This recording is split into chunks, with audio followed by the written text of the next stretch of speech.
What's up, everybody? You are listening to another episode of Life in English. I'm your host, Tony Kaizen. And in this episode, I want to talk about the common question, will moving to another country help me become fluent?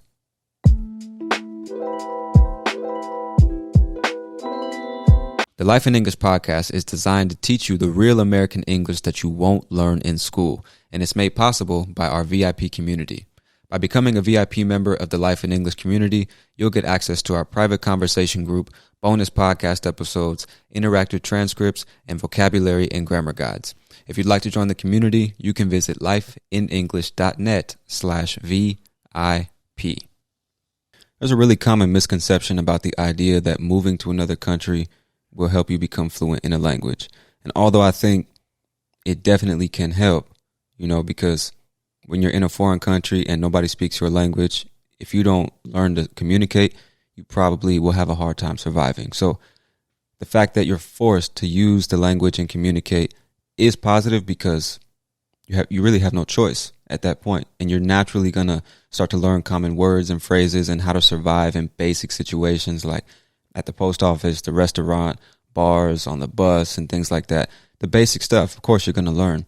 But what I think a lot of people don't understand is that moving to a foreign country to learn the language isn't like the most effective solution to your problem. And when I say problem, I mean you don't speak this language that you want to learn how to speak. You don't know how to communicate effectively yet. That's the problem or the situation, let's say. And you think, there's no way I could do it from my home. So the only way I can become fluent in English is if I move to an English speaking country and I stay there for 3 or 6 or 12 months. That's the only way. And although, like I said, it will have a positive effect on your English speaking skills and your understanding of the language and culture and things like that, when you stop and think about how much money that's going to cost you, I'm not sure it's the best solution. You know what I mean? I'm not sure it's the best option. And I'll tell you why.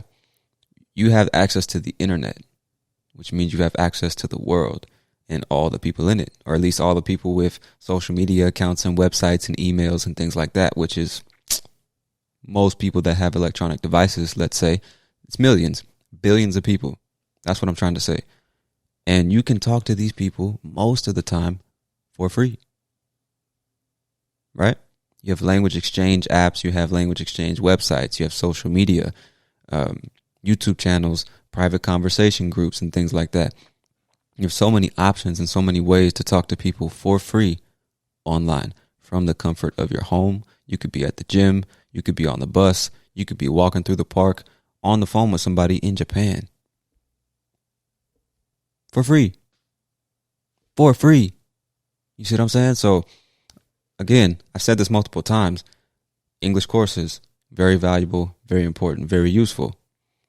English teachers, valuable, important, and useful. Traveling to the foreign country, a priceless experience. If you can do it, do it. Don't think twice about it.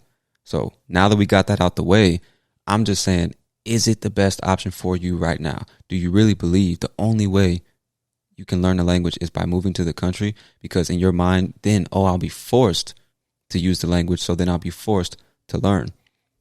I don't think so.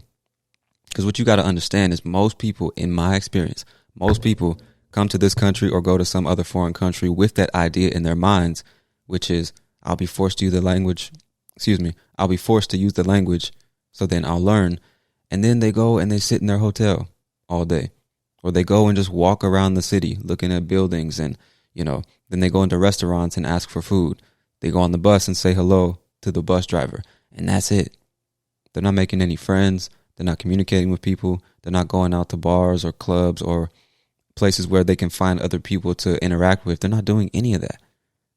They sit inside their little shell, kind of just watching everything happen. And then they come back home and say, I've been to that place. Yeah, I've been there. I've been to the U.S. 15 times and I still don't speak English. It's like,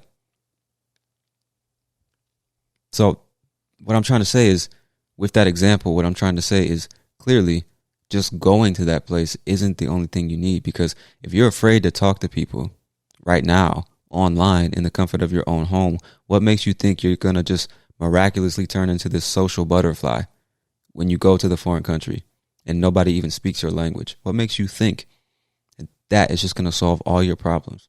Spending hundreds of thousands of dollars on plane tickets, accommodation, visas, taxes, currency exchange rates, all of that just to learn the foreign language. There's a better option, bro. It's called a language exchange or a private language teacher or something like that. You know what I'm saying? What I think you have to figure out first, what I think you have to do first, is just get comfortable talking to people. And the easiest, most cost-effective way to do that is just finding a language exchange partner. Like, I learned how to speak Spanish before I went to Mexico. I learned how to speak Portuguese before I went to Brazil without leaving my house for free. You see what I'm saying? And I'm not like some special genius or something like that. Anybody can do it. I know many other people that have done it, you know, before they ever went to the country. Just like I know a bunch of people that simply went to the foreign country thinking, okay, this is going to make me fluent. I just need to live there. That's the only way. And they come back and you ask them about their experience. What did you do? Did you make any friends? Did you improve your English?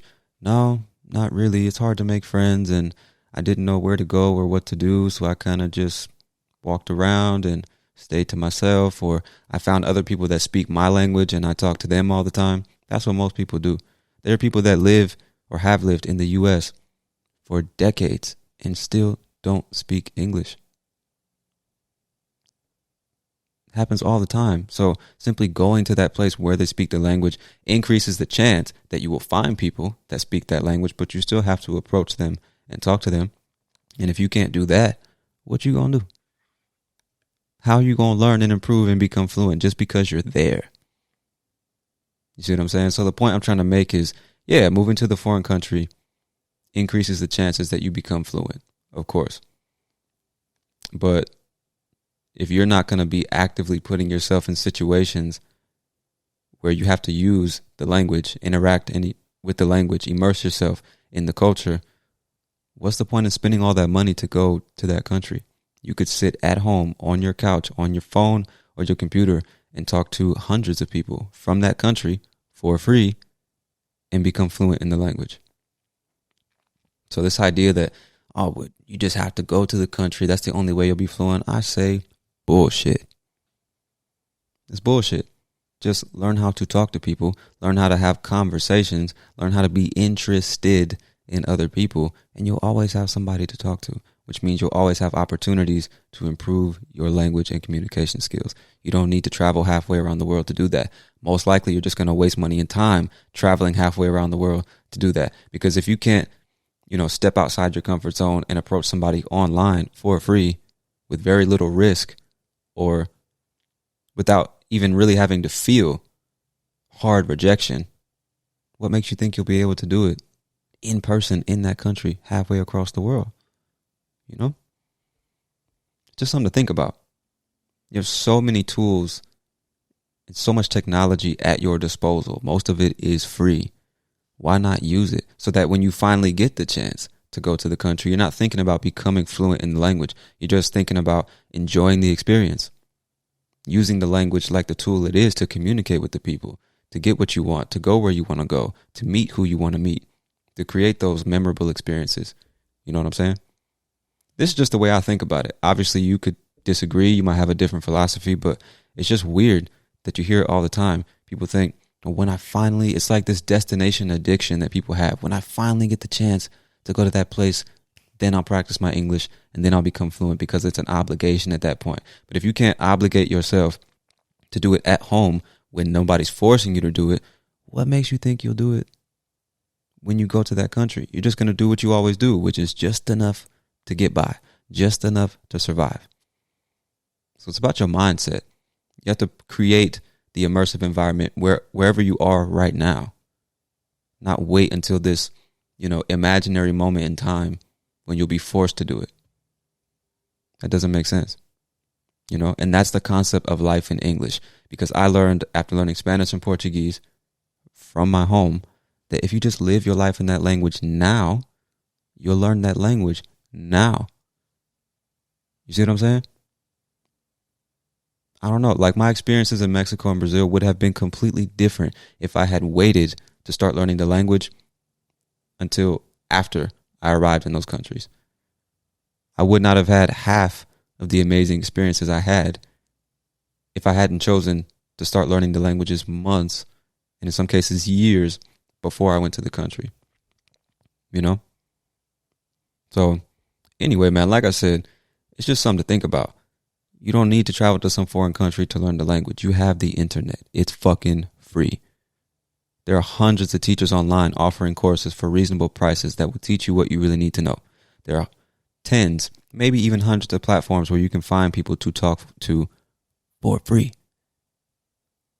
You know? So it's not about what situation you need to be in to become fluent or what location you need to be in to become fluent. It's about what you are going to have the discipline to make yourself do on a regular basis, consistently, day in and day out.